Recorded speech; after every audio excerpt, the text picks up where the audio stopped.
Está no ar, Federal. Rádio Instituto Federal. Informação, cultura e entretenimento à sua disposição no smartphone, computador ou tablet. No ar, Rádio Instituto Federal. Boa noite, pessoal. Meu nome é Breno, eu sou professor aqui do Instituto Federal do Campus de Suzano. E hoje a gente vai estrear mais um programa novo na grade, que vai acontecer aí todas as terças, às 7h45 da noite, comigo e com provavelmente outros colegas aí apresentando também e trazendo aí algumas pessoas para a gente entrevistar. E a gente vai começar hoje o Ciência no Ar. E o assunto que a gente vai tratar hoje é como que a gente mede aí a ciência, como é que o mundo acadêmico aí mede o sucesso das coisas que ele faz, né? Mas antes da gente começar a falar propriamente dito aí do assunto do programa de hoje, a gente vai sempre em todo o programa, pelo menos os que forem apresentados por mim, a gente sempre vai ter duas pequenas entradas antes da gente começar o assunto oficial do programa, que é aí o Ciência Brazuca e uma parte de tecnologia, onde a gente vai falar um pouquinho de alguma aplicação direta da ciência. E no Ciência Brazuca a gente comenta um pouquinho sobre algumas pesquisas, aí, pequenos flashes de algumas pesquisas sendo feitas aí por brasileiros, tá? Então vamos lá, vamos começar aí um pouquinho com o Ciência Brazuca, né?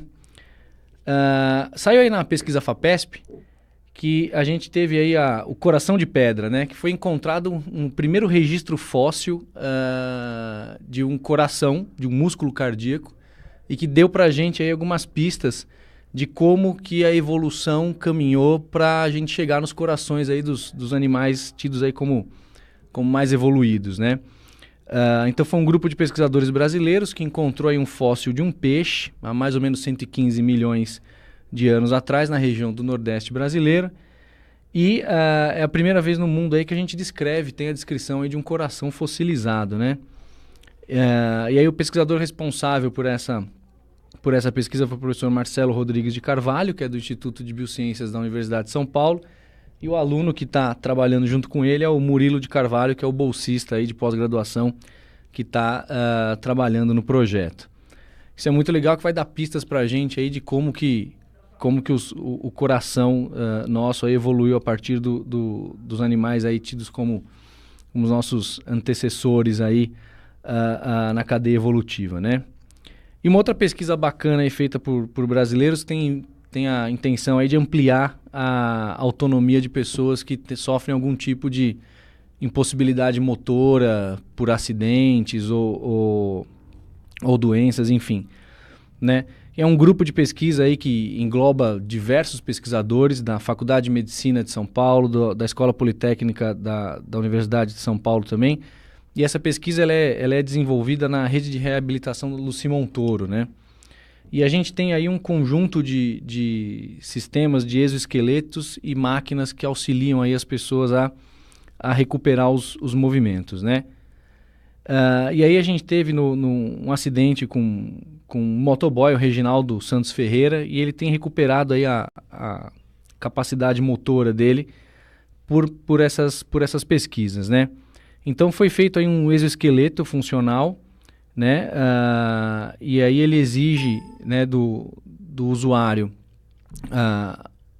ele faça uma forcinha, mas ajude esse usuário na forma dele se esforçar para recuperar o movimento. Já existem alguns sistemas desse que funcionam aí em grandes redes de hospitais, mas o foco legal dessa pesquisa e dessa transferência de tecnologia é que é um sistema com um custo muito mais baixo do que esses grandes robôs aí que a gente usa nas áreas de fisioterapia para recuperação de movimentos, né? E aí o docente que está liderando essa pesquisa aí da Faculdade de Medicina da USP, né? Que é a professora Linamara Riso Batistella. E esse exoesqueleto, né, ele é um dos 75 projetos que foi contemplado por um edital do Ministério de Ciência e Tecnologia que se iniciou em 2013, né, e que fez aí um aporte de 13 milhões de reais aí em projetos diversos aí relacionados com tecnologia assistiva e aí a área de né, controle motor, aí de auxílio motor é uma das contempladas. Certo? Muito bom. Agora vamos aí falar um pouquinho de tecnologia, aí, que é quando a ciência sai do laboratório e vem para o dia a dia da gente aí. Então a gente vai comentar hoje a respeito de um protótipo, isso é fresquinho, saiu aí no dia 4 agora de agosto, que é um veículo que foi desenvolvido em parceria com a fabricante Nissan, né? Que ele usa uma estrutura que a gente chama de célula combustível, né? E aí, especificamente, essa célula combustível aí é uma que a gente chama de SOFC, né? Que são células combustíveis com substratos sólidos. A gente vai conversar um pouquinho a respeito disso, né? Então, como é que nasceu essa história aí de células combustível, né? As células combustíveis elas foram descobertas em 1835 pelo Sir William Robert Groove, tá? O Sir Groove, ele, além de físico e atuar na área de química também, ele era advogado, ele era juiz de direito no país de Gales, né? E estão atribuído a eles essa invenção da célula combustível, que vai ser o nosso assunto aqui, e os inícios, né, a antecipação do que viria a ser aí a teoria de conservação de energia, que são coisas que a gente estuda na física aí desde o ensino médio, e para quem vai para as áreas de ciências exatas, vê isso corriqueiramente. Não bastasse a gente ter aí uma figura com tantas atribuições, quem deu sequência nesse desenvolvimento foram 2 gigantes na ciência, 2 prêmios Nobel da área de química, especificamente aí na área de físico-química, né? Que é o Friedrich Wilhelm Ostwald e o Walter Nernst. Né? Só fazendo aí um pequeno parênteses, não basta esses caras ainda terem 2 prêmios Nobel, são sujeitos que, para quem está na área de química, sabe que um deles tem o nome dele numa lei e o outro tem o nome dele numa equação, né? Então, na nossa área acadêmica, aí, quando o sujeito tem uma lei com o nome dele ou uma equação com o nome dele, é que a coisa é bem mais complicada do que a gente pensa, né? São sujeitos aí que são expoentes aí na ciência em geral, né? Bom, então o que esses 2 prêmios Nobel aí deram de sequência no trabalho do Sir Groove, né? Eles aí encontraram, né, demonstraram que a gente tem uma vantagem na combustão eletroquímica a frio em relação às maneiras que a gente já conhecia de produzir eletricidade, que se baseavam aí em máquinas de calor ou máquinas mecânicas, né? E a partir daí, o desenvolvimento das células combustível, elas levaram a estruturas que são muito parecidas com as baterias que a gente usa, como você usa aí comumente no seu controle remoto, enfim, e que elas geram aí uma corrente contínua pela combustão de um combustível gasoso, e normalmente a gente usa aí nessas células a combustível hidrogênio e faz reações aí de hidrogênio com oxigênio. E aí a gente, né, para o pessoal da área de química, a gente faz a oxidação aí do hidrogênio e libera os elétrons que estão associados às moléculas de hidrogênio, e com isso a gente gera a corrente elétrica, né? Com baixíssima emissão de subprodutos que são nocivos aí, né? E aí, nesse veículo específico da Nissan, né, essa célula combustível baseada num sistema de óxido sólido, né, ela quebra moléculas de etanol, né? Então ela se baseia no hidrocarboneto para gerar o hidrogênio e o oxigênio necessário para a reação poder gerar eletricidade, né? E aí o pulo do gato na pesquisa que foi realizada aí pelo grupo que o professor Reginaldo Mucilo aí é o responsável, que é um docente que é pesquisador lá do IPEM, né, do Instituto Nacional de Pesquisas Energéticas e Nucleares, foi a gente conseguir um material que precisava ser inserido dentro dessa célula combustível, que é um material cerâmico, que não operasse a temperaturas tão altas. E aí o pessoal obteve um material que trabalha aí a 600 graus Celsius, o que já dá para fazer o quê? A gente tirar esses sistemas que já estavam sendo utilizados em casas, por exemplo, no Japão, é comum já o uso dessas células combustível, mas elas operavam aí na faixa de 900 a 1000 graus Celsius. Então, para a gente poder colocar isso dentro de um carro, precisaria baixar essa temperatura de operação, e é o que foi obtido agora, né? Então, o próprio professor Mucilo diz aí que a gente consegue novos materiais cerâmicos aí, com esses novos materiais, reduzir a temperatura de operação dessas células para acomodar elas em veículos, né? Bom, então eles desenvolveram a célula combustível, desenvolveram inclusive o eletrólito, né? O eletrólito é o líquido que a gente consegue aí fazer circular corrente elétrica a partir dele. Então a gente dissolve aí um elemento, cria uma solução. Então eles desenvolveram inclusive aí o eletrólito que permeia essa célula combustível. E aí a Nissan colocou esse sistema dentro de um veículo deles de carga que chama o ENV200, né? E aí a partir do conjunto de baterias que são carregadas por essa célula combustível, a gente passa aí para um veículo que, segundo eles, comporta até 700 kg de carga, de uma autonomia de 120 km, com o tanque cheio lá, para possíveis até 600 km de autonomia com a mesma carga de combustível, né? Então veja que aí a gente consegue aplicar a ciência para evoluir bem o que a gente faz no nosso dia a dia, né? Então eles vão partir agora para uma nova bateria de testes. Então, vamos começar a circular esse veículo no Brasil, abastecendo ele normalmente nos postos de gasolina que a gente abastece os nossos carros também, né? E começar a fazer o controle de como que tá funcionando a emissão desse veículo, que é baixíssima, e aí comparar com o que a gente tem de autonomia para os veículos que não usam esse tipo de tecnologia, né? Isso é bem bacana. E aí, se você quiser saber um pouquinho mais sobre a tecnologia das células combustível, tem um artiguinho bacana que saiu numa revista que chama-se Química Nova, o número 23 dessa revista, do ano de 2000, tá? Procura lá no site da Química Nova e procura pelo nome do artigo Tecnologia de Células Combustível.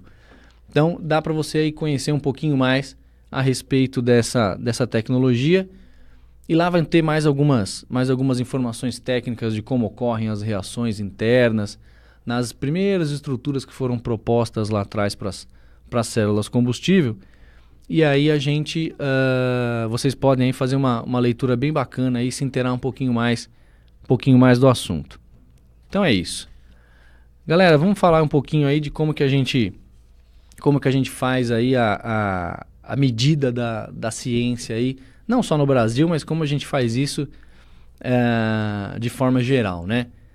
Bom, como é que, basicamente, o material que todo pesquisador usa para medir como é que tá evoluindo o desempenho dele aí, são os artigos que a gente chama, né? Os artigos científicos ou os papers aí, para o pessoal que usa a terminologia em inglês, né?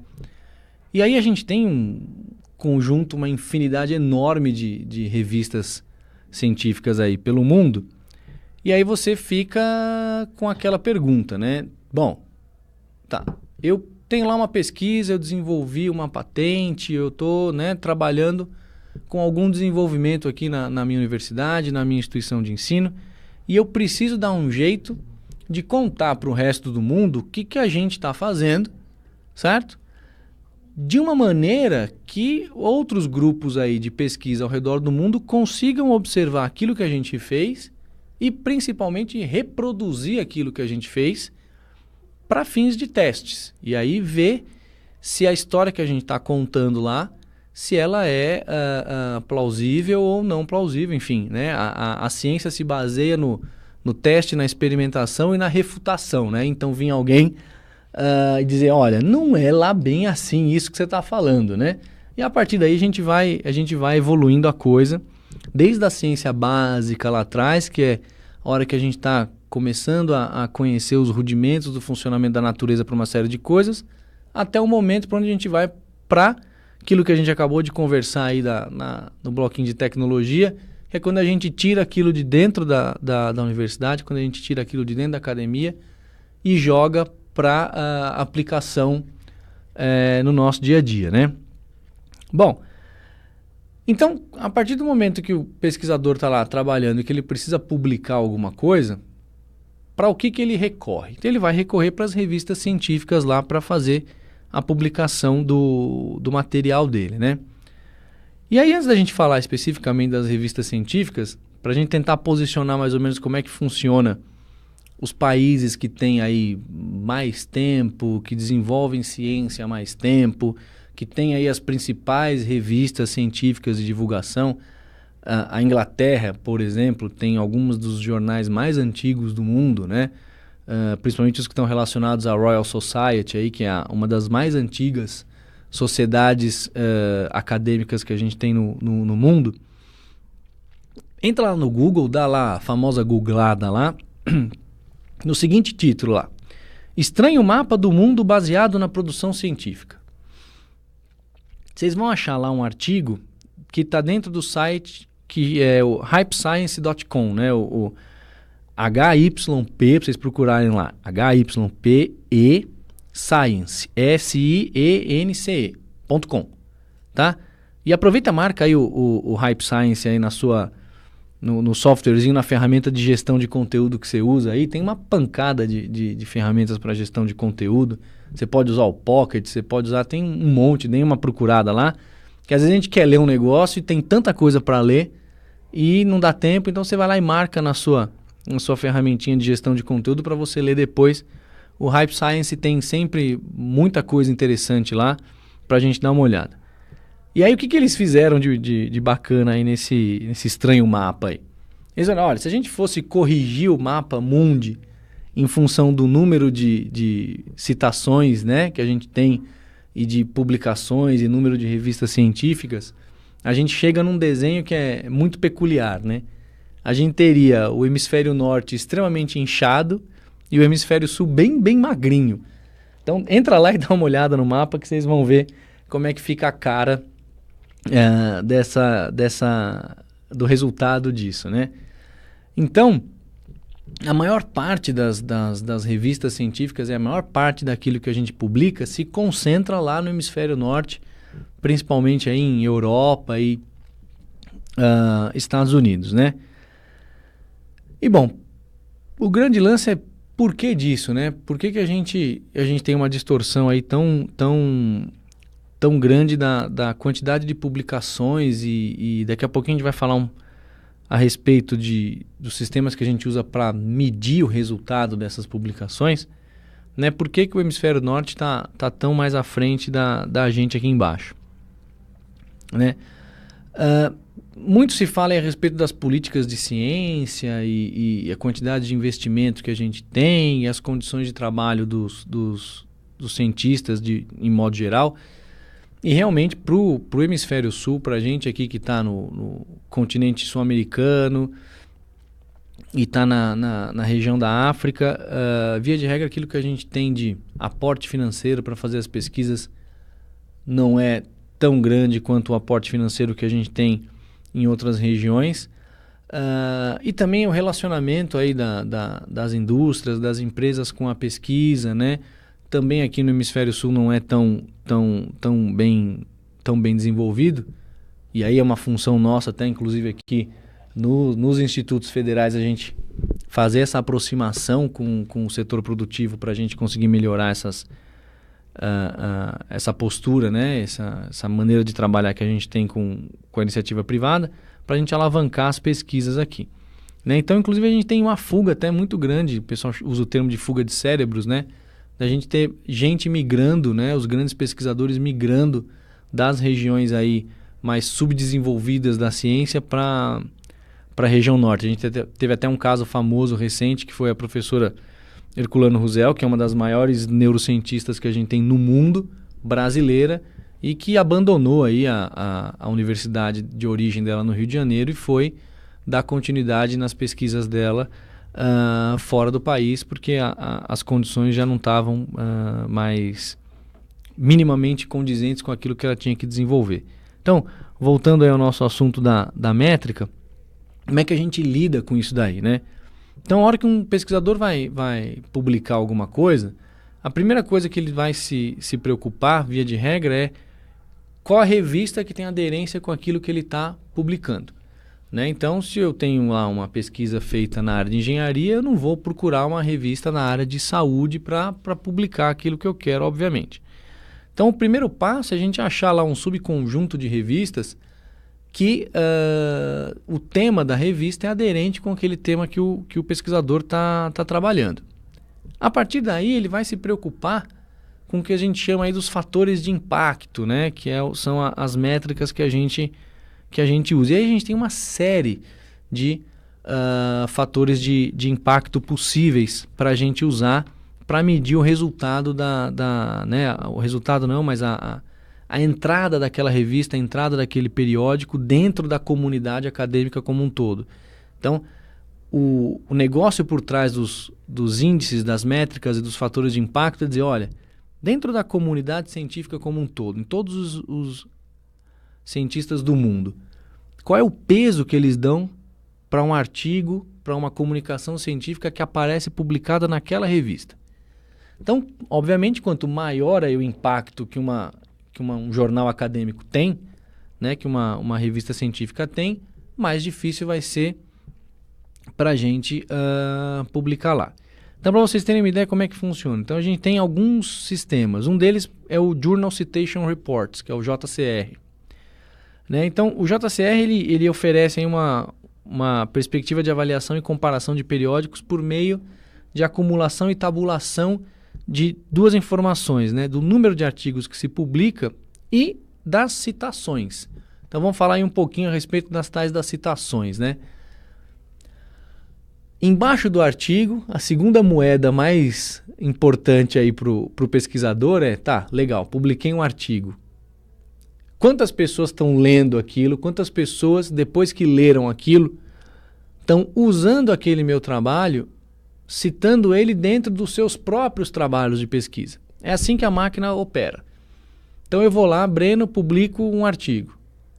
Aí vem lá um colega de uma outra instituição de ensino, ou de um outro país, enfim, lê aquele meu artigo e usa aquela informação que eu publiquei lá como base da pesquisa dele próprio. Então ele vai e cita o meu artigo dentro do artigo novo que ele está fazendo. A partir daí eu passo a contar com uma citação. Eu posso, a partir daí, começar a ter várias citações diretas, né, de fontes primárias do meu artigo, ou as fontes secundárias, que algumas dessas métricas de qualidade, de inserção das revistas científicas também usam, né, quando a citação está em segunda ou terceira, ou seja, você foi citado do citado, né, e por aí vai. Então, via de regra, quando você tem lá uma revista com o que a gente chama de alto fator de impacto, né, quando ela tem essas métricas e esses indicadores altos dentro da comunidade científica, a tendência é que aquele seu artigo seja mais lido e, consequentemente, mais citado, e a sua pesquisa aí vá tomando corpo e passe de talvez um desenvolvimento mais local e fique conhecida aí na comunidade científica mundial. Né? Só fazendo um parênteses, a gente também tem os congressos científicos, que também são momentos onde a gente faz a divulgação dos trabalhos que a gente vem desenvolvendo, né? Mas isso aí é assunto que a gente pode conversar num outro momento, porque hoje a gente está focado aí mais nas revistas científicas, né?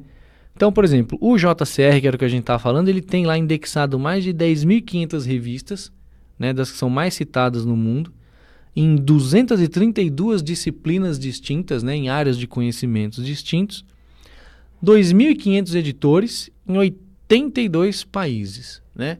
Então, como é que funciona isso daí? Tá? Eu submeti, como é que eu sei que aquele meu trabalho vai ou não vai ser publicado naquela revista lá? Ela vai passar, né, através do que a gente chama de revisores, né? E o que esses revisores vão fazer? Esses revisores são aqueles sujeitos iguais a nós, outros pesquisadores, que trabalham em áreas parecidas com aquela que a gente trabalha e que fazem parte do corpo de revisores de uma determinada revista. Então você tem lá a revista, embaixo da revista você tem um corpo editorial, né?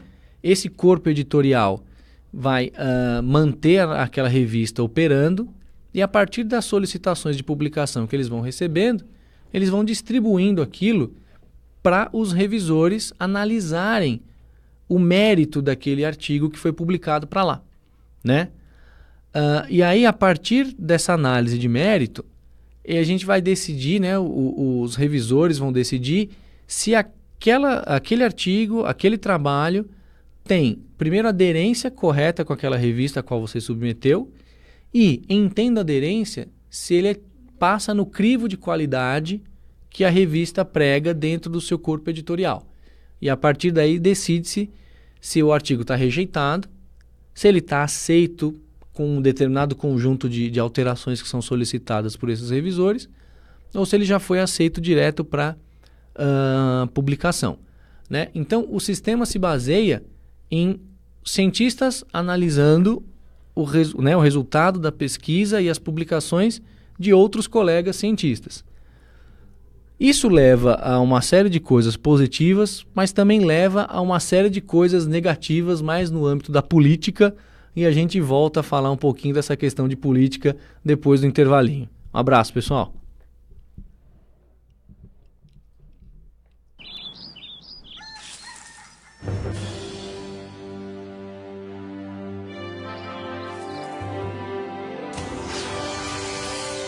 Ele defende o trabalhador. Ele ajuda a gerar riquezas.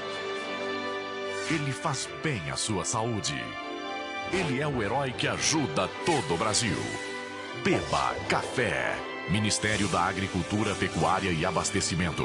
Governo Federal. Estudo numa faculdade particular. E na minha sala não tem nenhum aluno negro. Tatuaram na sociedade de forma bem anormal que o preto só canta rap, é atleta do futebol. Foi quando eu vi que só tinha um negro na minha escola.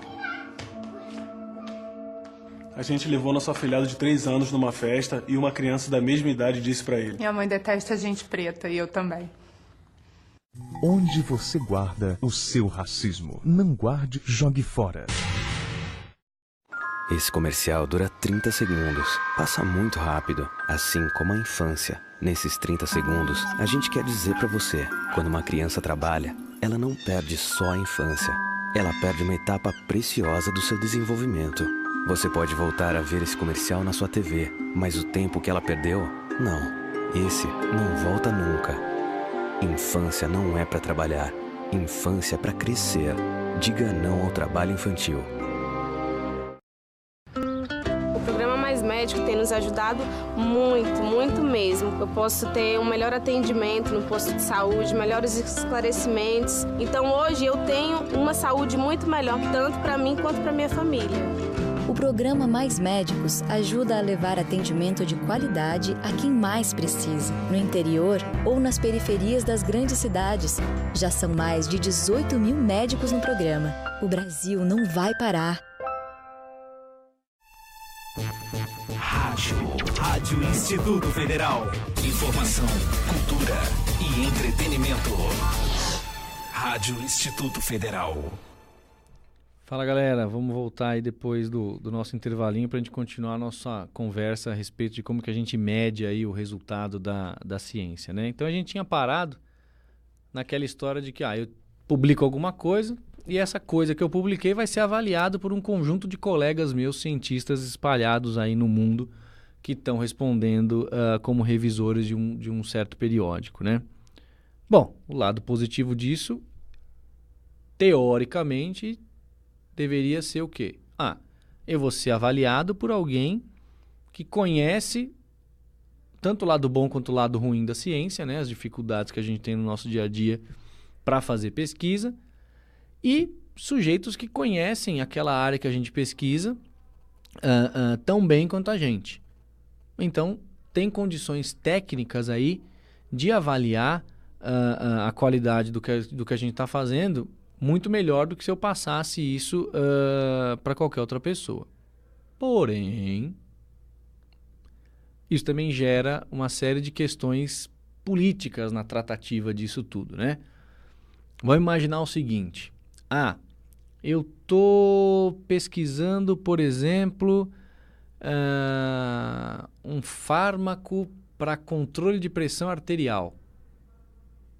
Tem um monte de gente no mundo que usa fármaco para controle de pressão arterial, tem vários fármacos desses no mercado, tem uma grande quantidade de pesquisadores trabalhando com isso, no mundo como um todo.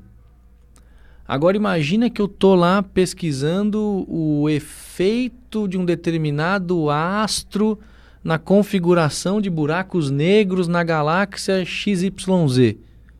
Quantos caras no mundo será que estão pesquisando aquilo lá? Muito provavelmente é uma comunidade bem menor do que a comunidade anterior que a gente estava conversando.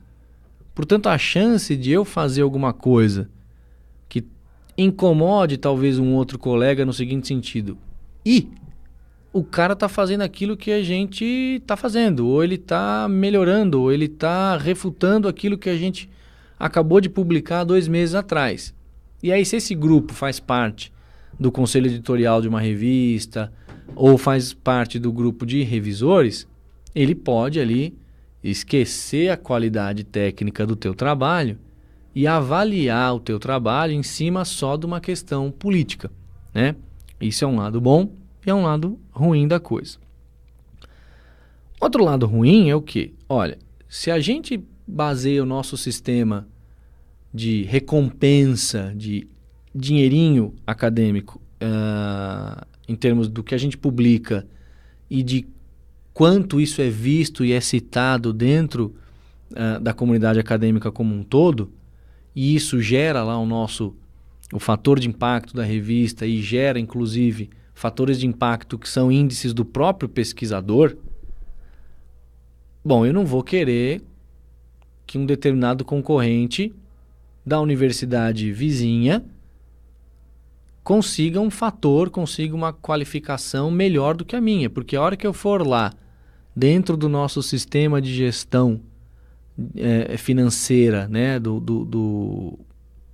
dentro do país, né, onde a gente, pesquisador, vai lá captar recurso financeiro para financiar nossas pesquisas, eu vou ganhar, em tese, vou tirar dinheiro, talvez, do laboratório do outro colega. Então, ao mesmo tempo que é um sistema que ele é proposto e gerido pelos próprios pesquisadores, pelos próprios cientistas, ele gera uma deturpação do próprio sistema para que ele favoreça uma condição A ou B. Isso já é uma briga antiga aí nesse sistema todo de ranqueamento, os fatores, fator H, índice H, fator F, tem um monte de fatores para isso. E aí cada sistema tem aí a sua maneira de calcular a métrica. A gente acabou de falar de um deles no bloco anterior. A gente tem sistemas, por exemplo, a Qualis da CAPES lá, que vai lá ranquear as revistas em A1, A2, B1, B2, né, dentro de cada uma das áreas,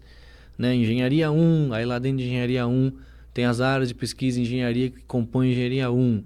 Aí vai ter lá matemática, vai ter lá biológicas 3, hein? Cada um dessas áreas tem lá um conjunto de áreas de conhecimento dentro de cada uma dessas áreas maiores, onde as revistas, aí, os periódicos são ranqueados, né? Para quem quiser dar uma olhadinha aí especificamente, por exemplo, sobre o ranqueamento do Qualis, entra lá na plataforma que é a plataforma Sucupira, tá? É sucupira.capes.gov.br, tá? Só para comentar a respeito do que eu falei anteriormente, né? Quer dizer, quem é que financia as pesquisas aí especificamente no Brasil, né? No Brasil a gente tem algumas estruturas que a gente chama de órgãos de fomento. A CAPES, que é essa aí que gerencia a plataforma Sucupira e gerencia outras plataformas que são importantes para nós pesquisadores. Outra plataforma dessa é o Lattes, né?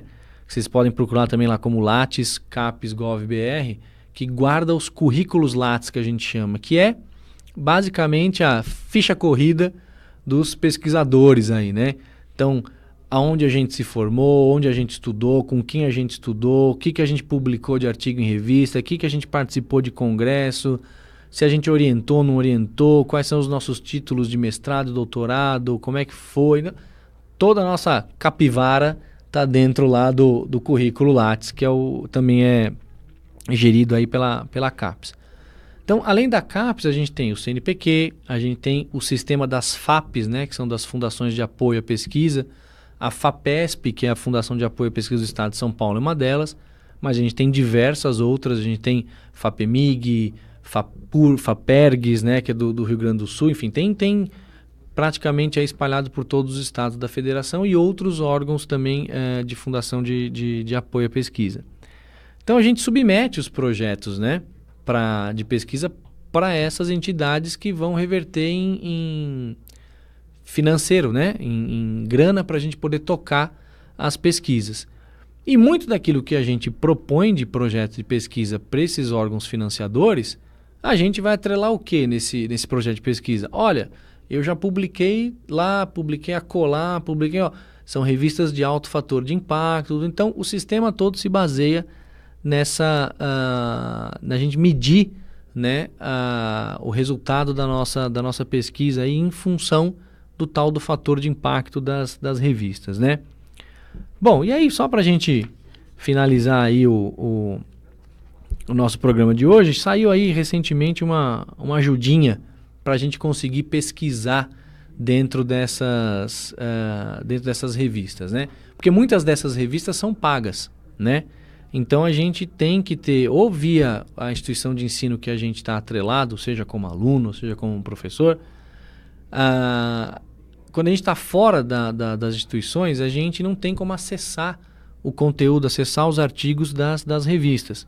Então a gente só consegue acessar de dentro de uma universidade, por exemplo, que banque, que pague aí o aluguel que a gente precisa para acessar as revistas, né? E isso muitas vezes prejudica ou dificulta um pouquinho a gente acessar a informação, porque às vezes alguns desses artigos não são tão baratos assim, né?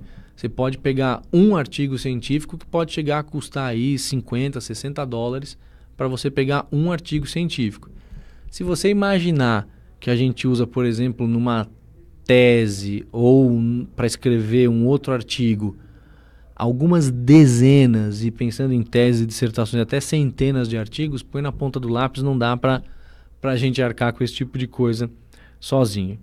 E aí a gente teve aí a criação de uma nova plataforma aí online para ajudar a gente a buscar os artigos que são postos em plataformas, né, em sistemas abertos, né, em sistemas que não são pagos.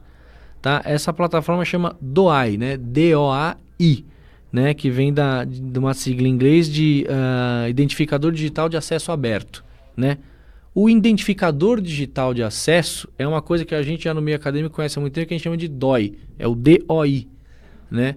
Aí eles colocaram esse A na ferramenta para colocar o acesso aberto. Então, esse sisteminha vocês podem acessar no doi.io, tá? Então, né, doi.io. E aí ele vai rastrear dentro das revistas que tem publicação aberta e gratuita e em outros mecanismos como você acessar um artigo que você talvez de outra forma tivesse que pagar por ele. Então, o primeiro caminho é o que a gente chama aí de via dourada, né? A tal da via dourada são das revistas que já são abertas por definição. Então, a gente tem algumas publicações que são abertas, né? No Brasil, por exemplo, a gente tem o sistema do Cielo, né? SCIELO.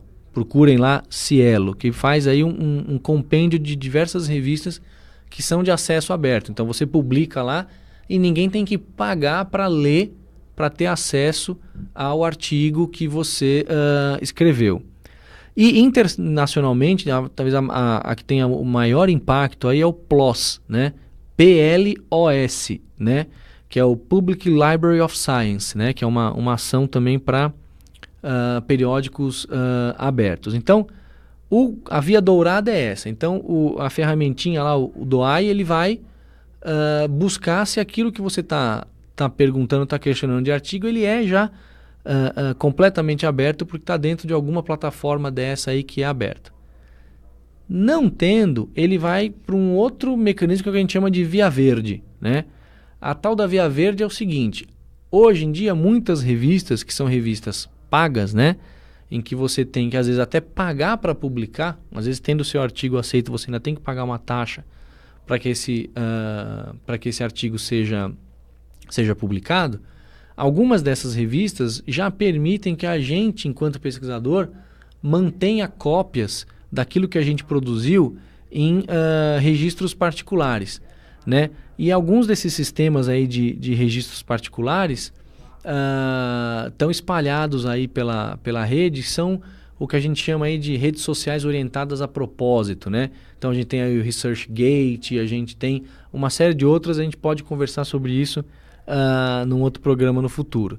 Então você pode manter uma cópia lá no seu registro particular dentro de uma ferramenta dessa. Então o DOAI vai lá dar uma caçadinha e ver se, ó, tá legal, você tinha publicado na revista A que é paga, mas como você tem uma cópia aí na sua conta particular, eu uso essa cópia da conta particular para poder ter acesso ao resultado da pesquisa. Para vocês terem uma ideia aí, a gente estima que mais ou menos a gente tem aí 40% dos artigos, né, publicados hoje em sistemas de acesso aberto, tá? E isso está aumentando muito, principalmente em função de artigos mais antigos, né? Os primeiros artigos científicos, lá, os lotes lá de 1700, 1800, e não deem risada, porque a gente acessa muito esse tipo de trabalho quando a gente está fazendo pesquisa. A gente começa a olhar os artigos que cita o outro, que cita o outro, que cita o outro. Quando você está vendo, você está lendo algum artigo que foi publicado lá há 2 séculos atrás, né? E, putz, aquilo que você precisava, aquela informação mais precisa, às vezes está lá naquele artigo bem antigo. Então, vários desses artigos estão sendo migrados aí para plataformas de sistemas abertos, tá?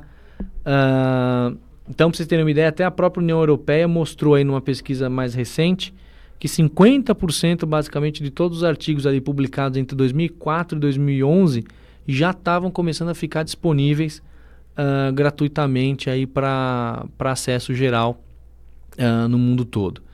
Então, pessoal, é isso daí. Isso conta para vocês aí um pouquinho de como é que funciona aí o sistema acadêmico, como é que a gente trabalha, como é que a gente produz conhecimento e como é que esse conhecimento vai chegando aos outros lugares do mundo, aos outros pesquisadores, e a partir disso a gente vai realimentando o sistema, vai avançando, vai evoluindo na ciência, desde a ciência básica até a ciência aplicada, que é aquela que vem resolver os nossos problemas aí no dia a dia. Foi um prazerzaço conversar com vocês, espero que vocês tenham gostado. Para mim é uma honra estar aqui conversando com vocês, e até a próxima aí no próximo programa, aí às terças-feiras, 19h45, Ciência no Ar.